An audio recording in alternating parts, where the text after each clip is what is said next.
Welcome to exam निकालो। तो आज हम वर्ल्ड ज्योग्राफी की सीरीज़ को आगे बढ़ाते हुए नेक्स्ट टॉपिक डिस्कस करने जा रहे हैं, जिसका नाम है मृदा, सॉइल। ठीक है, बहुत इंपॉर्टेंट टॉपिक है ये भी, सॉइल। आज हम डिस्कस करने जा रहे हैं।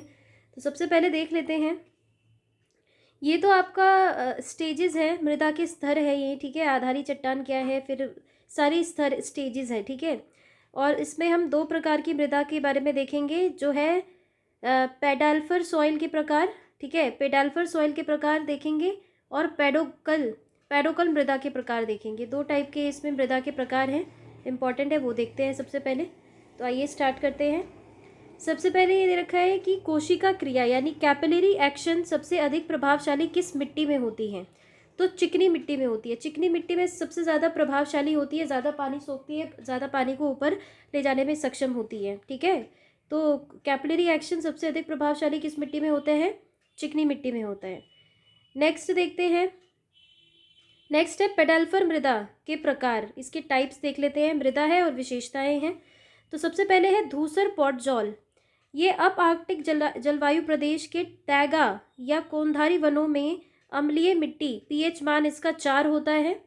ठीक है, पीएच मान इसका, तो ये जो थी इसमें पीएच मान 4 है।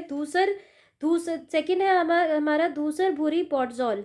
मध्य अक्षांशीय पतझड़ वनों की पेटी में मिलते हैं ये। ठीक है, और ह्यूमस की मात्रा अधिक होती है इसके अंदर, धूसर भूरी पॉटजॉल। तीसरी है लाल पीली पॉटजॉल। ये उपोष्ण आर्द्र जलवायु प्रदेशों में पॉटजोलाइजेशन और लेटराइजेशन प्रक्रिया से निर्मित होती हैं। नेक्स्ट है आपका, नेक्स्ट देख लेते हैं, नेक्स्ट है लाल पॉटजोल या टेरा रोसा।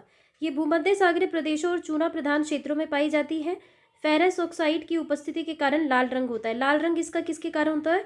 फेरस ऑक्साइड के कारण होता है। नेक्स्ट है आपका लेटेराइट मिट्टी। उच्च तापमान व प्रचुर वर्षा वाले उष्णकटिबंधीय वन क्षेत्रों में ऊपरी भागों में Fe2O3 मतलब यही फेरस ऑक्साइड और एल्यूमिनियम के लवणों की अधिकता होती है। किसमें? लेटेराइट मृदा में। ठीक है, नेक्स्ट एक नोट है तो देख लेते हैं। कोनधारी वन यानी एंगल्ड फॉरेस्ट जिसको कहते हैं, प्रदेशों में पाई जाने वाली मिट्टियों को पॉटजॉल के नाम से जाना जाता है। ठीक है, अब आते हैं हम दूसरे टाइप में। तो दूसरा टाइप है आपका पेडोकल मृदा के टाइप। पेडोकल कौन सा है? ये पेडोकल मृदा के टाइप है ये। इसमें मृदा और उसकी विशेषता देख लेते हैं। पहला है प्रेरी मिट्टी। प्रेरी मिट्टी जो है शीतोष्ण आर्द्र प्रदेशों में पाई जाती है। इसमें ह्यूमस जैविक पदार्थ की अधिकता के कारण इसका रंग काला भूरा होता है। ठीक है, और नेक्स्ट देखते हैं साइरोजेन या धूसर मरुस्थलीय मिट्टी। यह मध्य अक्षांशीय शुष्क मरुस्थलों में पाई जाती है। क्षारीय मिट्टी होती है जिसका पीएच मान 8 से अधिक होता है। क्षारीय मिट्टी मतलब बेसिसिटी इसकी ज़्यादा रहती है, क्योंकि इसका पीएच मान भी क्या है? 8 से अधिक है। नेक्स्ट है चेरनोजम। सर्वाधिक उपजाऊ और भुरभुरी मिट्टी, ह्यूमस की अधिकता के कारण इसका रंग काला होता है। सर्वाधिक उपजाऊ होती है ये। ठीक है, भुरभुरी मिट्टी, ह्यूमस की अधिकता के कारण इसका रंग कैसा रहता है? काला रहता है। नेक्स्ट है लाल चेस्टनट और लाल भूरी मिट्टी। मिट्टी सवाना प्रदेश के अर्ध शुष्क भागों में पाई जाती है। ये मिट्टी सवाना प्रदेश के अर्ध शुष्क भागों में पाई जाती है। सवाना प्रदेश भी कहाँ पे? ड्राई एरिया में होता है ना। ठीक है, नेक्स्ट देखते हैं हम, नेक्स्ट है आपका चेस्टनट। नेक्स्ट है चेस्टनट। ये चेरनोजम मिट्टी के शुष्क भागों में गहरे भूरे रंग की होती है। ठीक है, फिर है लाल मरुस्थलीय मिट्टी। यह उष्णकटिबंधीय शुष्क मरुस्थलीय प्रदेशों की मिट्टी होती है। ठीक है, कैसी होती है ये? उष्णकटिबंधीय शुष्क प्रदेशों की मिट्टी होती है। टुंड्रा प्रदेश जो है नेक्स्ट हमारा देख लेते हैं।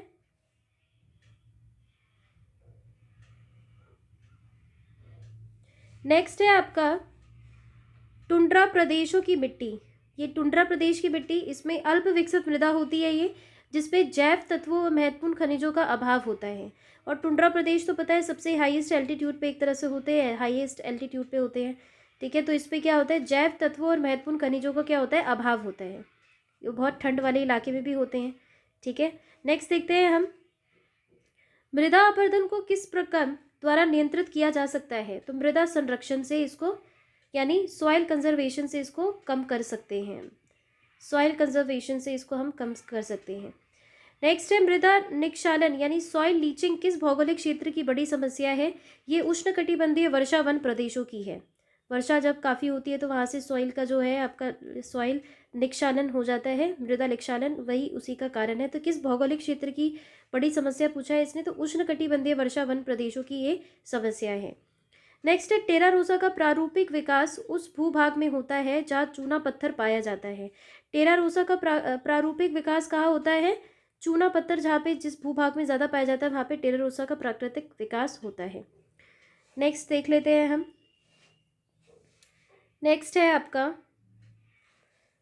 रैंडजीना, टेरा रोसा व टेरा रॉक्सा मिट्टियाँ किसके अंतर्गत आती हैं, तो एक कैल्शियम युक्त मिट्टी आती, कैल्शियम युक्त मिट्टी के अंदर आती है, यानी कैल्सीमॉर्फिक सॉइल के अंतर्गत आती है ये रैंडजीना, टेरा रोसा और टेरा रॉक्सा मिट्टियाँ। मृदा अपरदन के प्रत्यक्ष या अप्रत्यक्ष कारक देख लेते हैं। ठीक है, वनों की कटाई, अति पशुचारण, ठीक है, अवैज्ञानिक कृषि, वनों की अधिकतर कटाई जो होती है, काफ़ी सारे कटाई करके इंडस्ट्रीज़ बिठाना या फिर है ना घर तर का निर्माण करना, अति पशुचारण, कुछ ज़्यादा ही एनिमल ग्रेजिंग हो जाती है, अवैज्ञानिक कृषि मतलब कोई उसका वैज्ञानिक कृषि ना करना, ठीक है, कहीं से भी कुछ भी कर लेना, रासायनिक उर्वरक का, केमिकल जो फर्टिलाइजर्स होते हैं उनका यूज़ करना, कीटनाशकों का अधिक प्रकार, ठीक है, पेस्टिसाइड्स और इन सब का अधिक, इंसेक्टिसाइड्स का प्रकार करना, अधिक सिंचाई करना, बहुत ज़्यादा इरिगेशन, बांधों का निर्माण, बहुउद्देशीय परियोजनाएं, जल प्रवाह की समस्या, हरित क्रांति के विविध अव्ययी कंपोनेंट और नगरीकरण, औद्योगिकीकरण, सड़क निर्माण, खनन कार्य आदि। ये सारे क्या है, ये मुख्य कारक हैं किसके, मृदा अपरदन के प्रत्यक्ष, डायरेक्ट या फिर इनडायरेक्ट कारण जो है ये मृदा अपरदन के हैं। तो कभी कभी पूछ भी सकते हैं, जैसे बहुत सारे ऑप्शन दे देते हैं कि मृदा अपरदन के क्या क्या कारण हो सकते हैं, तो इस टाइप के कारण हो सकते हैं, ये थोड़ा ध्यान में रहना चाहिए। तो आज के इस लेक्चर में हमने यही देखा कि जो मृदा अपरदन है, मृदा अपरदन के बारे में, सॉइल के बारे में, किस टाइप के सॉइल्स होते हैं, किस रीजन में कौन सी सॉइल पाई जाती है, ये थोड़ा बेसिक इन्फॉर्मेशन था सॉइल के बारे में। तो आज के लेक्चर में हमने ये जाना।